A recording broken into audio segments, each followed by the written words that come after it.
So this morning we're pouring our first deck on the new bridge for the Southwest Crestview Bypass. Behind me you can see the setup they've got.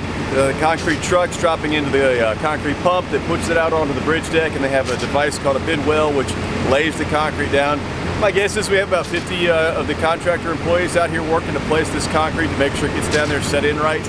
Over to the left of the truck as we stand, that's their testing table. So we're testing all the materials that comes in to make sure that it meets the standards for the strength of concrete that we have. And it's quite the process. They started about 3 o'clock this morning. It's currently about 7:15, and they'll be pouring concrete to probably close to 9 or 10 o'clock this morning. So it's a big push. And that's just for one section of the deck. We'll have about 14 of these to do, so it's a lot of concrete to put down.